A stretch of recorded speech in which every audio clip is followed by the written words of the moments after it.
यह बात उस समय की है जब कुरुक्षेत्र में कौरवों और पांडवों के बीच युद्ध चल रहा था।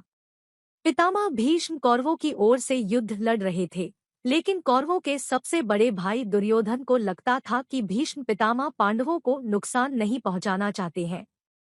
दुर्योधन का मानना था कि पितामह भीष्म बहुत शक्तिशाली है और पांडवों को मारना उनके लिए बहुत आसान है। इसी सोच में डूबा दुर्योधन भीष्म पितामह के पास पहुंचा। दुर्योधन ने पितामह से कहा कि आप पांडवों को मारना नहीं चाहते, इसीलिए आप किसी शक्तिशाली हथियार का इस्तेमाल नहीं कर रहे हैं। दुर्योधन की बात सुनकर भीष्म बोले, अगर तुम्हें ऐसा लगता है तो मैं कल ही पांचों पांडवों को मार गिराऊंगा।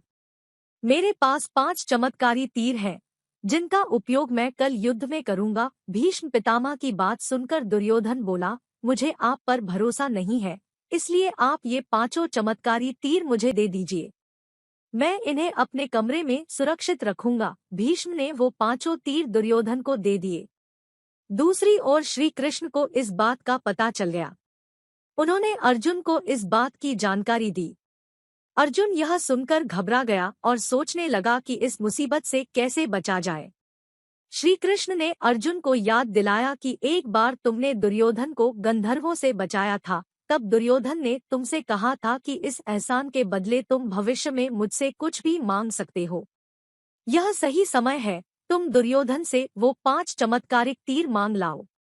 इसी तरह तुम्हारी और तुम्हारे भाइयों की जान बच सकती है। अर्जुन को श्री कृष्ण की सलाह बिल्कुल सही लगी। उसे दुर्योधन का दिया वचन याद आ गया। ऐसा कहा जाता है कि उस समय सब अपने दिए गए वचन जरूर निभाते थे। वचन तोड़ना नियम के खिलाफ माना जाता था।